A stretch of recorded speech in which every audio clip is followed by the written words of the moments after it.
Hey, everybody, and welcome back to For the Booze. I'm struggling, trying to remember how to do everything. I know. It's been a little while. It has. So but it's been a nice little while. Hanging out. It has. You know? I mean, as much as we can. I mean, we've been working. A lot, yes. Now, I'm sure we're going to just address the elephant in the room here, and that this is not, it's not Monday. It is not Monday. You know, when this comes out, it will be Wednesday. It will be Wednesday. Now, let's discuss that for a second. You know, we moved, so everybody who listens to the show knows that we moved, you know, and that you've been gone. You were gone for like 5 weeks. Yes, a very long time. Lots of flights. And the reason is because, you know, we're still normal people. Don't think that we're rich off of the show or anything. It's just something we do that we love. And Megan got a new job, which has kind of changed our schedule around a bit. I'm sure you've noticed some of the episodes they've still been good, but they haven't been our normal content. We've been flailing a little bit to kind of keep the show going. Yes. But we kind of need to switch things up a little bit. For schedule's sake, you know, the editing and, you know, now you work more and you have most of your... It's looking like a lot of your days off are going to be on the weekend, you know, and I think it's just going to be easier for us. It's a scheduling issue. Yes. And it makes more sense to release it. Didn't we originally release the show in the middle of the week? I'd have to like go back and look, but I think we did. I think originally maybe it was like on Friday. I don't remember. I don't think this was our original release date. So anyway, our long-winded way of saying you went on a Megan rant there. I know. Look, we're not going anywhere. No, not at all. So don't think the show has ended. We were just having trouble getting it out on every Monday and giving you the kind of show that we like to put out. So in order to keep the ball rolling in the direction that we like to do it and that you guys seem to like it, we're going to start. Our new day is going to now be on Wednesdays. Same time, though, 12 p.m. Eastern Standard Time. You can roll that back for wherever else you live as you go west. But yes, because for us, it's 10 o'clock when it comes out. Yeah. I mean, it's 10 o'clock right now. It is 10 o'clock right now. In the morning. It's on a Monday. 10 o'clock in the morning. So that's what's going on. I was going to release a whole thing and mess with you guys and tell you that we were just done making the show. But I just didn't get around to it. So here we are. And we're back. And this is the new schedule, so make sure you remember Wednesdays. No more Mondays, Wednesdays. And hopefully, maybe it'll help some people, you know, if you really like the show. Wednesdays usually kind of sucks for everybody. So. Yeah, and it comes out on a hump day, you know, right in the middle of the week. Exactly. Everything's like blah, you know? So now you can be like, yeah, at least I have something to listen to for an hour at work. Yay! You know, when your boss is telling you to get to work, say no. Say, I'm listening to something. I'll be with you in an hour. But we are back, and... we actually have listener stories again. We do. We have one for this episode and at least one for next episode at least. So thank you so much, guys, for sending these in. This week, we are actually going to read one from a friend you made up in Montana. Big sky country up there. Yeah. And I'm super excited. I love this girl's name. I know. I love this name. Shalina. That's such a pretty name. I know. And she wrote in a studio. You want to read it? Yeah. It's your friend. I'd love to. I mean, you're all of our friend now, Shalina. You are a friend of the show. Don't go through my pictures, though, okay? Uh-huh. There's a few. Never mind. Go ahead. Let's do Shalina proud. Shalina says, "Hey, guys. Thanks for shouting me out in your podcast. But, oh, boy, the peer pressure for telling y'all a story. As Megan knows, my ghost stories aren't too long. But I'll still tell.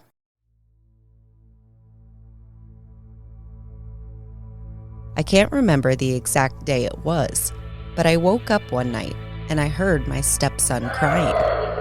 I went out into the living room to see if he was okay, and he was facing away from me.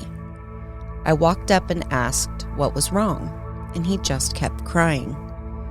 But as soon as I realized he wasn't crying, he was laughing. I said, "Baby, what's wrong?" And he started turning his head, keeping the rest of his body straight.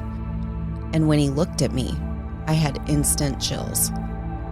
When he finally turned around, he had no expression on his face. He wasn't smiling. His eyes weren't blinking, just wide open. I felt extremely uneasy and uncomfortable and asked again what was wrong. I then said that if he didn't tell me what's wrong, that I was going to go back to bed. And when I said that, he stopped. Complete silence for what felt like an eternity, but in reality, it was for about 5 seconds. I started walking away, and it started again, the laughing. The kind of laugh you hear in a horror movie that makes your skin crawl. So basically, I kind of sprinted after that. I got into the room, ripped the blanket over my head, and just sat still. I was trying to wake my fiancé up, but that man can sleep through anything and everything. All of a sudden, I hear running, up and down the hall. But then, I realized something. I saw no shadows, nothing indicating that he was running. At the time, we didn't have a door, so we had a blanket covering it as a door, but it didn't go all the way down, so you could still see the hallway floor. We always left the bathroom light on for him, so he could see where he was going and to not get scared. That's how I knew I didn't see feet, shadows, nothing. Just the sound of bare feet hitting wood, running up and down, and then stopped right in front of our door. I was shaking. I felt paralyzed. I couldn't move at all. I was scared to breathe too loud. Then, all of a sudden, footsteps were walking away from the door and into the living room, and that uneasy feeling went away. I didn't sleep at all that night. I was terrified to go back to sleep or even look away from the door. But the next morning, everything was normal. He didn't remember waking up at all or running down the hall. It was as if nothing ever happened. Burn the house down. For real. Like, what? That is, I think that might be the most intense story we've had on this show, actually. Could you imagine? No. Look. Your child. The way it started with the kid laughing and then turning his head to have an expressionless face. Oh, my God. How do you live in that house? Oh, my God. How do you keep living there? Ugh. Chills. Burn it. Got just chills. Torch it my God. right now and just walk away. That was one of a few stories that she had shared with me. Well, hopefully we'll get another one. And that one, like, we record in a basement. That has given me the creeps. I know. Like, really bad. I'm kind of glad the kids are at school. Not sleeping. I'm going to be looking at our children a little differently now. That's crazy. So crazy. Well, thanks, Shalina. Yes. Thanks for that heartwarming story. Thank you so much for giving us all those feels. Yeesh. I didn't like that. Anyways. Oh, man. Let's move on to another spooky haunted story. And this one do it. Takes place, I mean, it's not right here. It's kind of a little far away. But it is in Utah. And this was actually requested by Jennifer Zillow Sears. Yay. Did I say her name right? Yes, Okay. you did. And she apparently came across an article on a hotel here in Utah. Mm-hmm. And it has a couple different names. It's been a few different, it's had a few different lives in its lifespan. It was, I believe it started, it's hard. I can't remember. I'm sure I'll get to it in the story, but I think it started as the Bigelow Hotel, and then it changed to the Lomond Hotel, and then I think it might have been back to the Bigelow, and then back to the Lomond. Oh, wow. And even before that, on the spot, sat another hotel.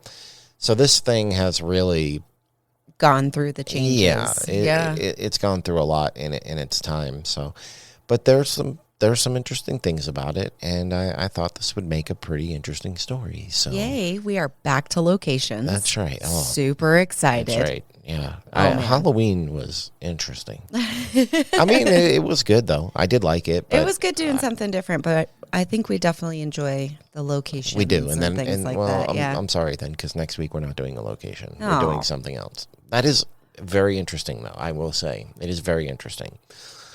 But what do you say we get into this one? All right. I say, let's do it. And away we go.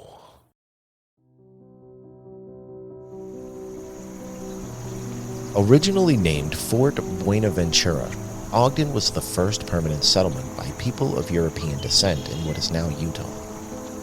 It was established by the trapper Miles Goodyear in 1846, about a mile west of where downtown Ogden sits today.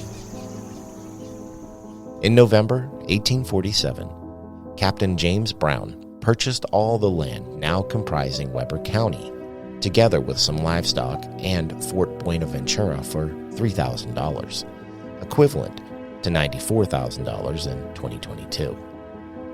The land was conveyed to Captain Brown in a Mexican land grant, this area being at the time part of Mexico. The settlement was then called Brownsville after Captain James Brown, but was later named Ogden for a brigade leader of the Hudson's Bay Company, Peter Skeen Ogden, who had trapped in the Weber Valley a generation earlier. There is some confusion about which Ogden was the first to set foot in the area. A Samuel Ogden traveled through the western United States on an exploration trip in 1818. The site of the original Fort Buenaventura is now a Weber County park. Ogden is the closest sizable city to the Golden Spike location at Promontory Summit, where the first transcontinental railroad was joined in 1869. It was known as a major passenger railroad junction owing to its location along major east, west, north, and south routes, prompting the local Chamber of Commerce to adopt the motto, quote, "You can't get anywhere without coming to Ogden." Railroad passengers traveling west to San Francisco from the eastern United States typically pass through Ogden, and not through the larger Salt Lake City to the south. However, Amtrak, the national passenger rail system, no longer serves Ogden. Passengers who want to travel to and from Ogden by rail must travel via Front Runner Commuter Rail to Salt Lake City and Provo. Renowned Danish impressionistic writer Herman Bang died in Ogden in 1912 during a lecture tour in the United States.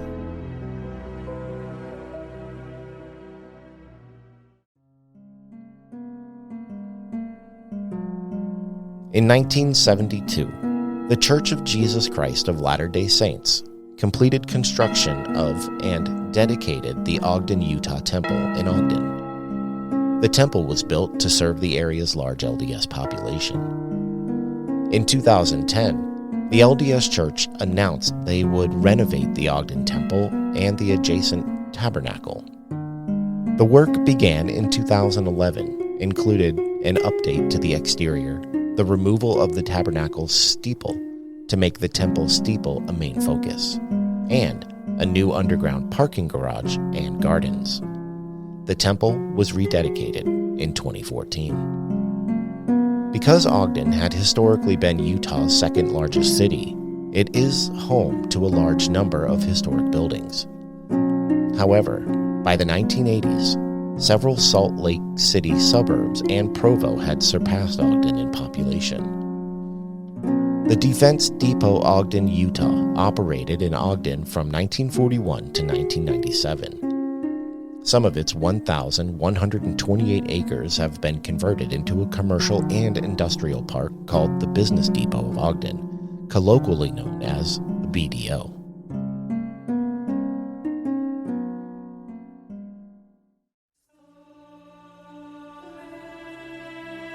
This 1927 Italian Renaissance Revival style, 13-floor Grand Hotel, made of sandstone and yellow brick, is the largest in the city of Ogden, and is considered to be one of the 3 grandest hotels in all of Utah.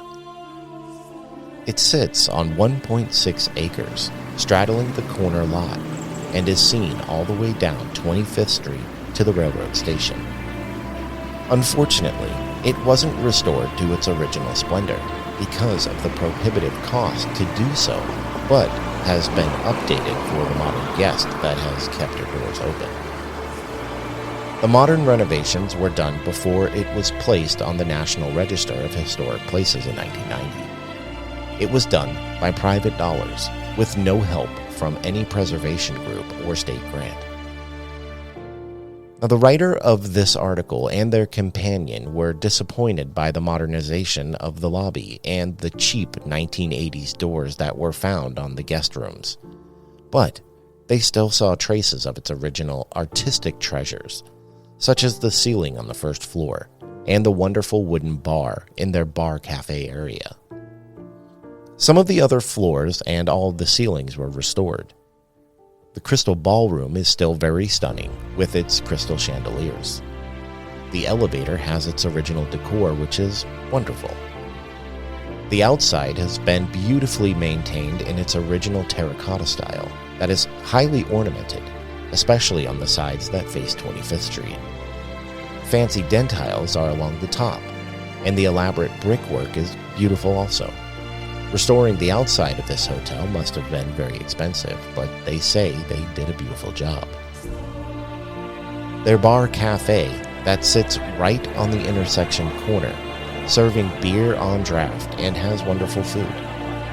They spent one night and enjoyed their warm hospitality, a comfortable bed, a sitting room, and other amenities.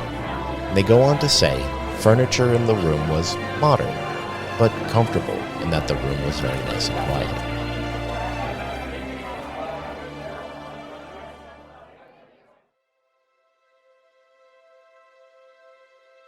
Ben Lomond Historic Suites building was built by Hodgson and McClenahan, who drew plans for this grand lady.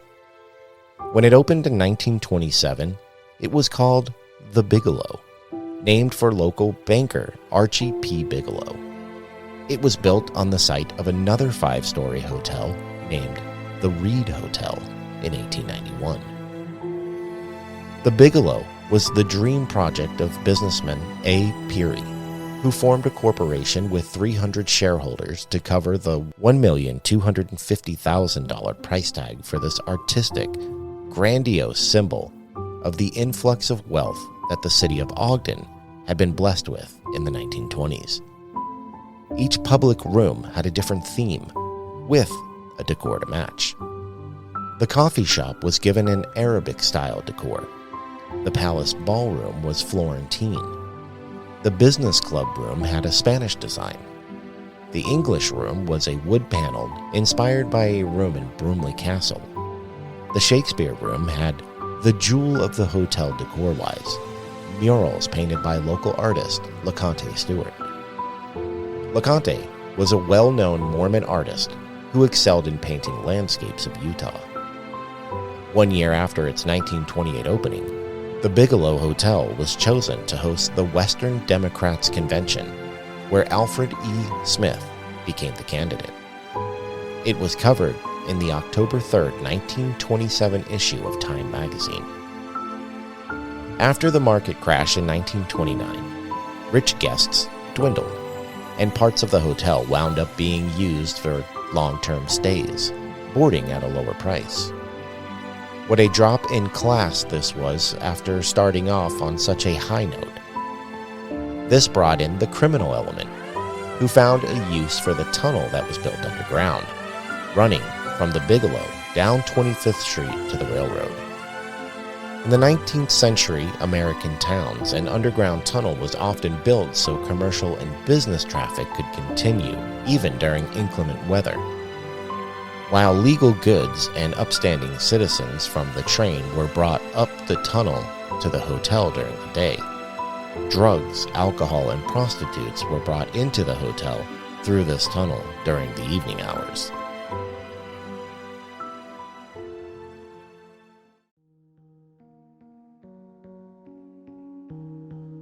In 1933, the Bigelow was saved from further ruin by one rich Mormon, Mariner S. Eccles, bought the Bigelow Hotel and renamed it the Lomond Hotel, cracking down on the illegal activity.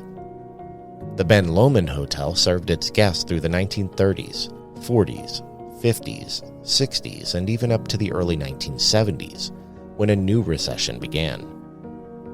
The upkeep of this hotel suffered due to declining revenue over the years. It is a truth that historic buildings need a generous upkeep fund, and this resulted in the closing of the hotel. The Lomond had become a fixer-upper opportunity that needed a boatload of money to remain a hotel. It stopped being a hotel by the mid-70s and was used for a variety of purposes, including offices. This means that some of the rooms were renovated to attract a different clientele, people wanting office space. This didn't last for long, for the amount of money that was coming in didn't go far, and a lot more income was needed to do the much-needed renovations. In the 1980s, the Lomond Hotel was put up for sale on the real estate market, but no one rich enough was eager to buy it.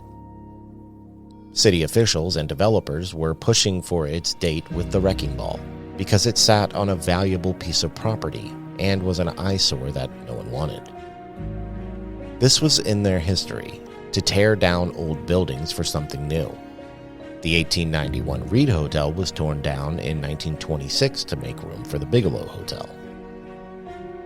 In 1985, Lomond Hotel was saved from destruction by the Radisson Corp, a large hotel chain that was willing to put this grand old lady back into the hotel business, which fits the history of this hotel. The original hotel, the Bigelow, was built by a corporation of 300 investors. Radisson Corp took control and completed a massive remodel. They did some modern renovations, which included taking the hotel's 350 rooms and converting them to 120 suites. Thanks to the efforts of the Radisson Corp, the Lomond Hotel reopened as an upscale hotel once more, now called the Lomond Historic Suites. While the Radisson Corp saved the hotel from destruction, it gave it another life. They also removed some of the original decor, like the wood paneling, painting over or covering some of the woodwork, removed some tile floors, and painted over the once fabulous murals. The original 1927 building cost $1.25 million. It would have cost quite a lot more to restore it to its former glory. So, it is also understandable that they also cut corners, like using less than classy doors for the rooms. However, in 2019, the hotel was converted into an apartment complex, making it the last of Utah's trio of, quote, grand hotels to cease its original function. Today, the Bigelow Hotel and 25th Street have held on to their compelling history as they still hold true to their historic roots. As one explores the hotel and wanders down 25th, they truly feel that they have stepped back almost 100 years to 1920s Ogden.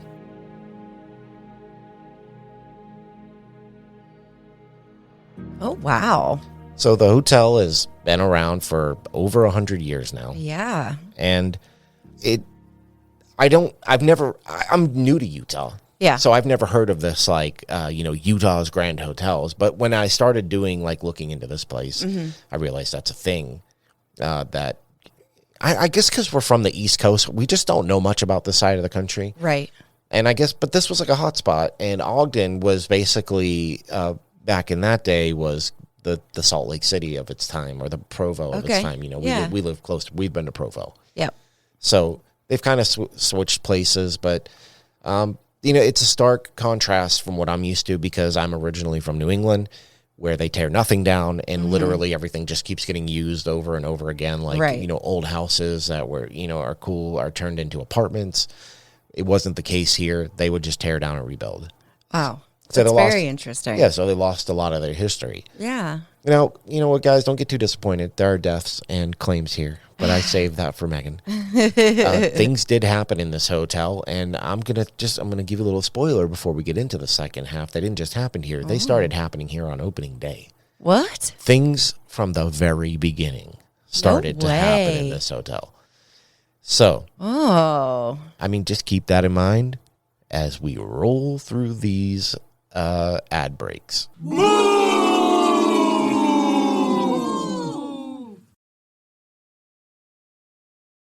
And now, Booze Crew, back to the show. Okay. It happened again. We're going to share with you, while we're on the subject of Utah, the one thing that we cannot stand about this place. And that is the freaking static electricity. Oh my God. I tried to turn myself on. I turned yours off. Yeah, I know. The static electricity is brutal. Oh my God, it's so bad. It's all the layers we're wearing. It's so bad. It is. Oh my God. I just got shocked touching my microphone again. Yeah. Okay, I just had to get that out. Tell Sorry. your story.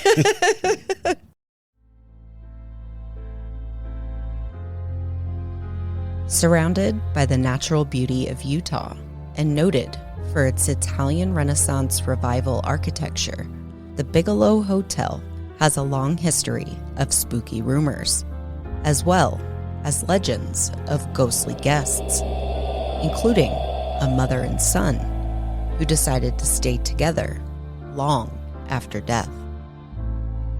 The Bigelow Hotel has 11 floors with 23 executive suites, 6 two-bedroom suites, and 58 standard suites, and 12 short-stay suites with full kitchens.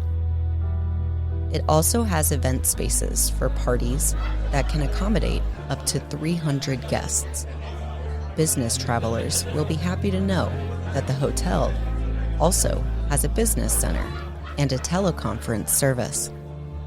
Spacious suites are ideal for travelers on business, people on short visits, or families visiting Ogden.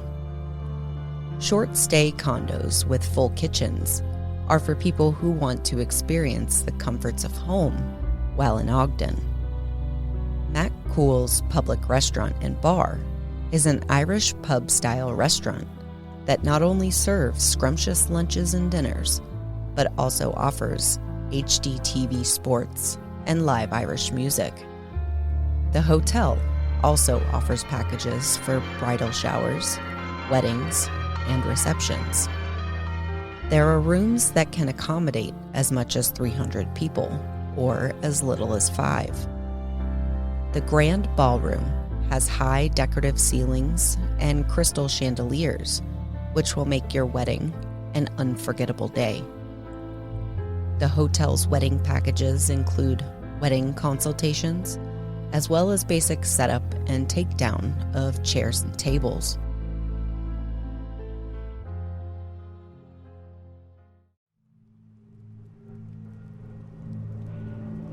Legend tells that the hotel was used as a boarding house. During the Prohibition era, a lot of people came together to make a tunnel that could be used for smuggling alcohol. It was not unusual to find prostitutes and other unscrupulous characters to go in and out of the hotel. People who died at their own hand often find out too late that their death didn't bring peace or make them escape their despair and hopelessness.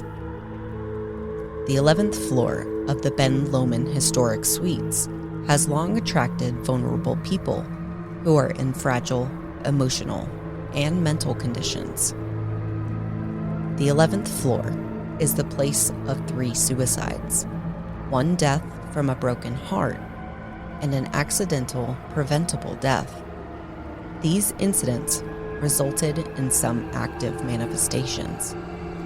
Hearing or reading devastating news about financial issues, pending failure, pending death, or incarceration can push people to their breaking point, causing them to kill themselves in hopelessness and despair. 2 brothers who are badly in need of some mental health care jumped out of the windows to their deaths below. Perhaps they lost all their money in the 1929 crash. Disembodied voices are heard in their old room, 1106, and apparitions are also seen there by guests and staff. The devastating loss of a family member, the rejection or loss of one's beloved, can also trigger mental issues that cause a suicide. A prominent female citizen lived in the hotel during World War I. While waiting for her son's scheduled return from the war front, she came to stay on the 11th floor. While her son survived the war, he was killed in a train accident coming home. This tragedy caused his mother so much heartbreak that she went over the edge mentally and self-destructed. She stopped eating and wasted away, dying of malnutrition in her hotel room. Accidental deaths that could have been prevented if the victim was thinking clearly often cause hauntings.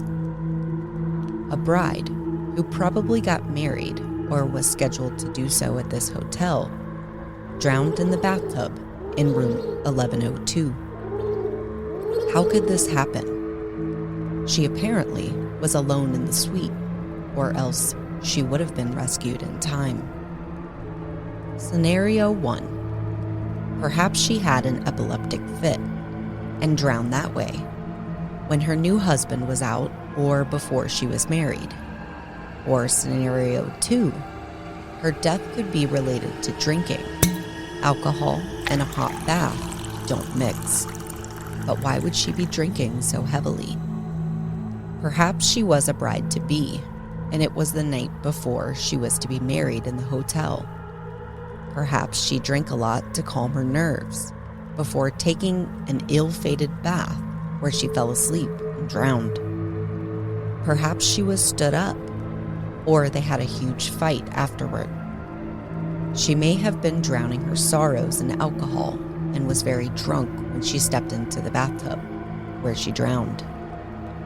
In this case, the female accident victim's death was also the trigger of a second death by suicide.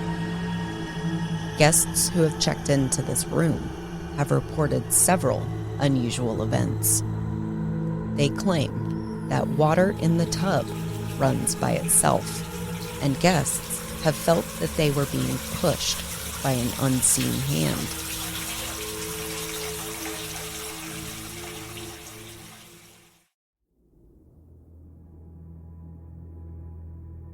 After his mother died, the bride's son came to the hotel to collect his mother's personal belongings. He stayed in the room just beside where his mother passed. He became severely depressed over what happened to his mother, and he decided to take his own life. Guests have reported hearing someone talking in the room. Others have reported seeing an apparition. The elevators in the Bigelow Hotel have been known to act in a very odd manner. They move on their own regularly as spirits travel throughout the hotel in the dead of night. They tend to move randomly to different floors with no pattern. They've been checked by lift engineers on numerous occasions, and no fault can ever be found. About a year ago, Bo Woods, a 27-year-old webpage designer and president of the Ogden Ghosthunters organization, was walking along the third-floor hallway in the hotel. As he passed by a room, the door handle began to shake violently. All the rooms on the floor have windows that face out into the hallway. The curtains are kept open when they're occupied, closed when they're rented out. Woods said the window curtain was open and he saw no one inside. The experience really freaked him out. Woods and his group have also captured what they call physical evidence. The evidence captured by most ghost hunters comes in two types, audio and photographic. Quote, I really want to see if there are ghosts. I want to see physical evidence. I want to see Slimer. Woods knows the expectation he does are hit or miss, but he says not to blow off the haunted hotel just yet. Adam Port, security guard at Ben Lomond, says he and others on the hotel's staff receive regular complaints of unexplained noises or movements coming from the rooms and empty hallways. Quote, At least once a week, someone complains about noises and stuff, he said. And apart from the complaints, Woods has been to the hotel many times, and on occasions, he has found some pretty startling stuff. He says, quote, There's something going on here. The whole hotel seems to be active.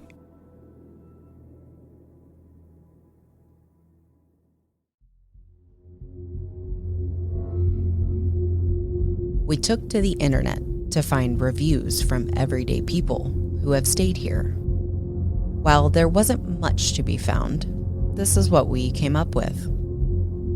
Natasha Robinson on Google Reviews stayed there 3 years ago and says, quote, The only reasons I'm giving it a 3 is because the place is freaking haunted, especially the room I stayed in, 1102. And because the breakfast was really nothing.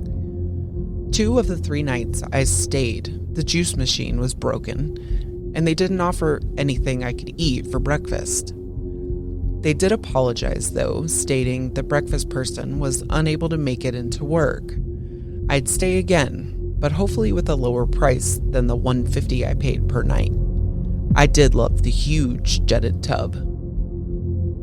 Megan Hamlin on Google Reviews from 2 years ago says, quote, If you want an expensive place to rent, well, I guess they're about the same price as everybody. But it's not the cleanest place.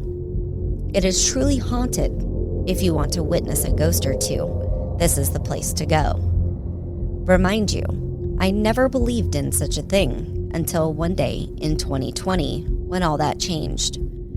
I seen an evil entity start to appear that scared me half to death.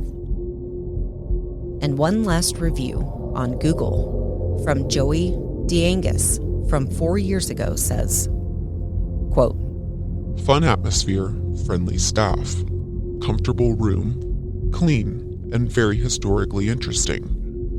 If you're looking for upscale or modern, this is not your hotel. Breakfast was hot, abundant, and solidly mediocre. Skip the coffee if you like coffee. 2-night stay was everything we were hoping for, truly worthwhile. Our goal was ghost hunting, and this hotel is a hotspot.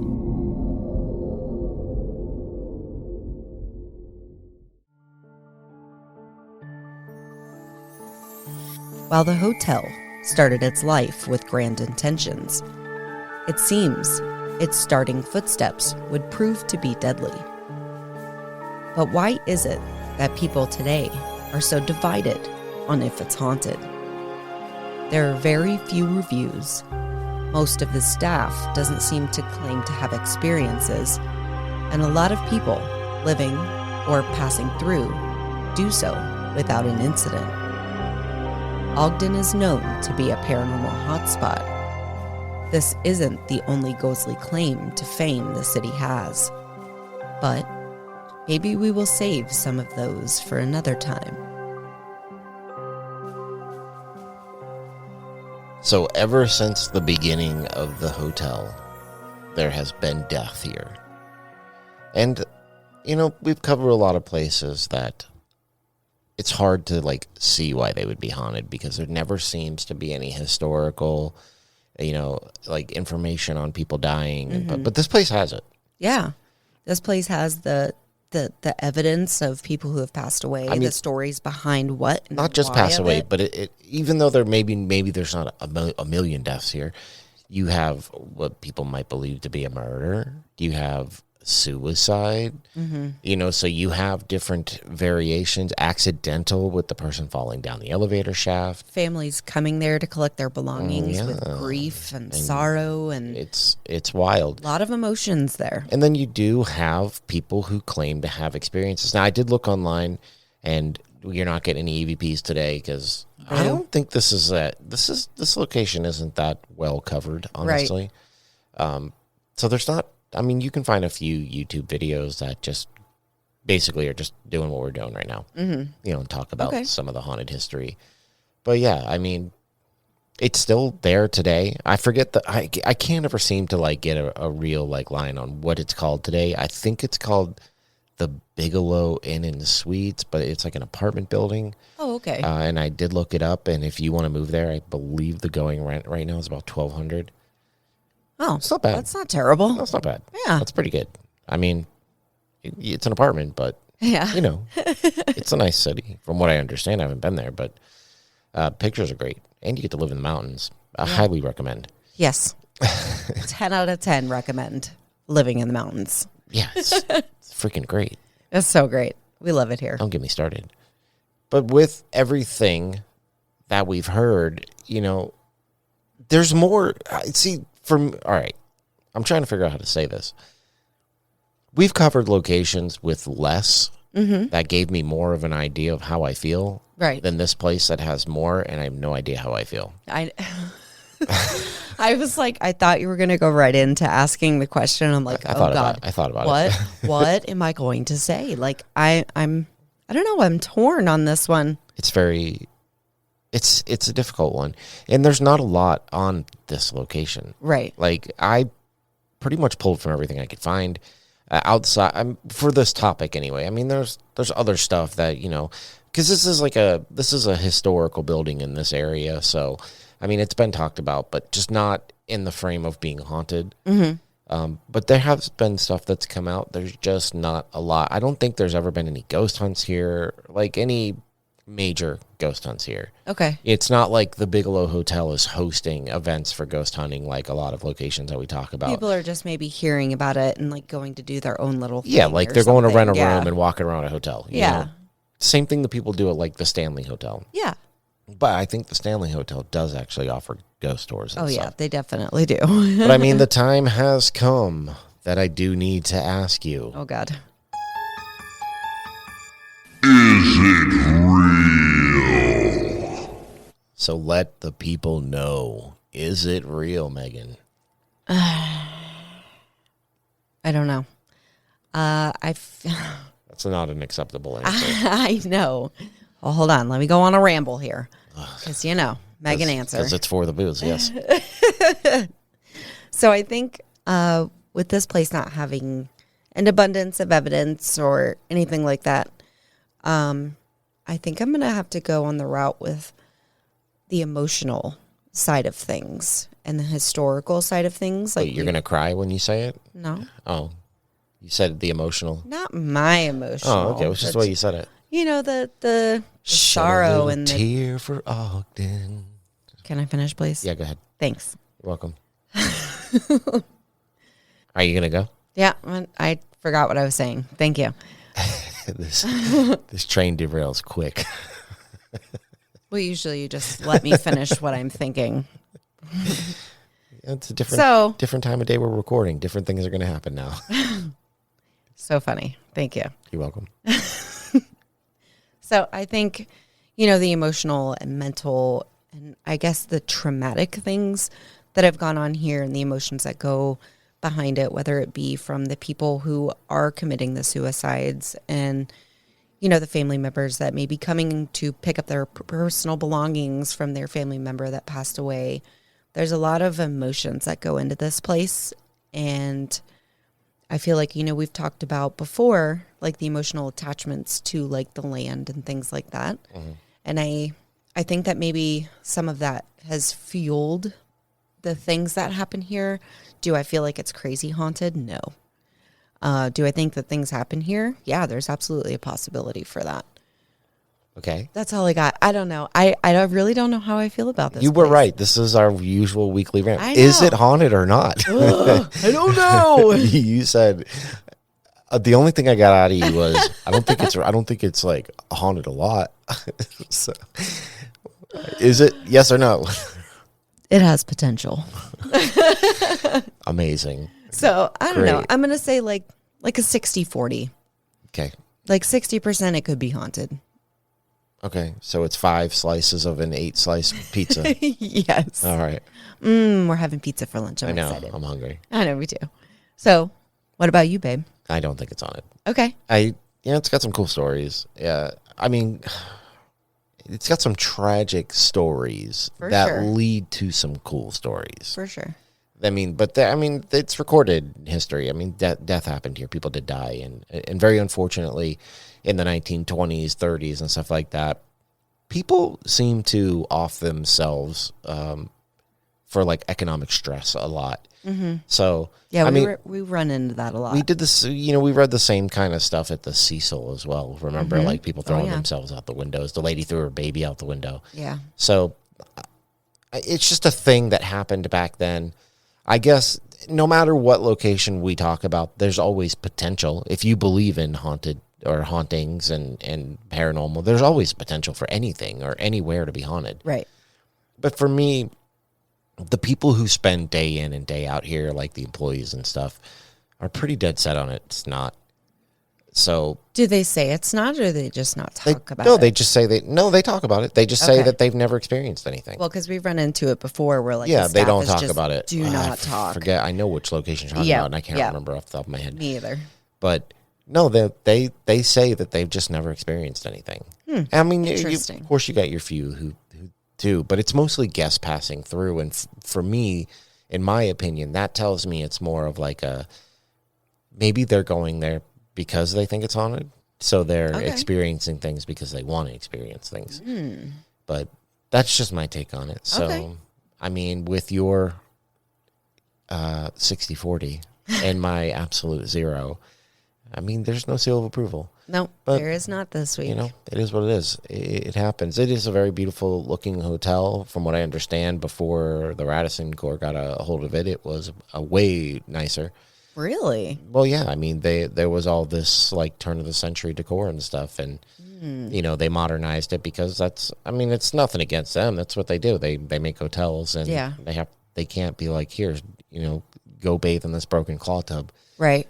So they Now- modernized it. We see here a lot of buildings that look like, a lot of older buildings and things like that. And in my head, I think a lot of them inside have been modernized like this hotel was. I don't know. It depends. I don't know this area. Like, if you asked me back on the East Coast, I would say probably not. Mm-hmm. Like, especially, again, where, like, in New England, like, maybe some of those apartments that are used to be houses look exactly like the house. They've just put front doors on some of the On entryways. levels, Yeah, yeah. I mean, but they look the same.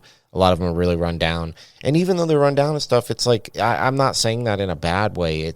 There's a charm to it. Yeah. There's definitely for sure. a charm to it.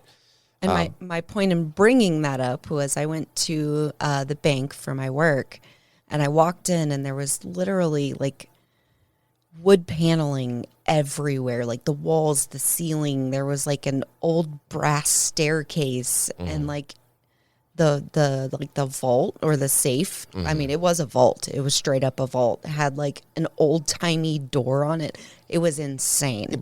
And I fully did not expect it to look like that inside. It's a bank. I think bank is a little different than where you live and stuff like that because there's an appeal to those older style banks. I don't know. It was insane. Or I've never seen anything. It could have like been it. renovated and they just renovated what was there to make it look exactly like it did. I don't know.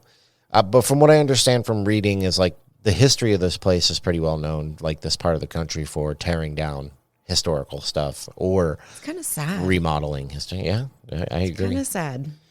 But that's it. Bigelow Hotel. Go stay there. Go tell me I'm wrong. I'd love to hear that Yes. maybe I'm wrong.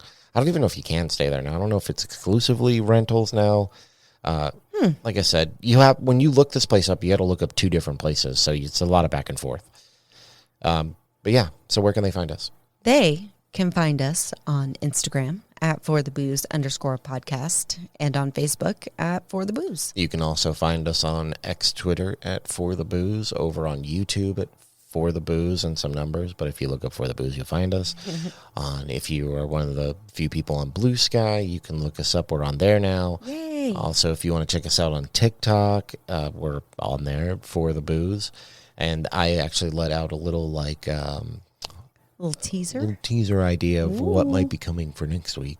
And is that it? Instagram, Facebook. Yeah, I think that was it. And also, if you'd like to be one of the good people, like Shalina. Yeah. Is that what it is? Yes. I got it. I was going to call her Almost. I was going to call her Chanel for some reason. Shalina, yes. If you want to be one of the cool kids like Shalina and Eric from the stories coming next week, write it in to forthebooze12@gmail.com, or if you have a suggestion like Jennifer on this one, Yes. Same thing. Let us know on social media or email us or just to say hi. And one more very important thing to do. Rate and review. 5 stars. Yes. Rate and review anywhere you can for podcasts. That's right. But it seems a specific place is the best. Apple. I know Yes. because you want to say iTunes. I do. I know, want every to say it time. all the time. It's because you're old. It's because you're old. I am. Gotta get my iTunes account ready. But I guess this is going to end it for this week, so I can go edit this and put it out by our new release date. Wednesdays. Yes. Well, thank you everybody so much for listening. We are so happy to be back, and we will see you in the next one. Okay. Bye. I gotta go edit this thing now. This kind of sucks.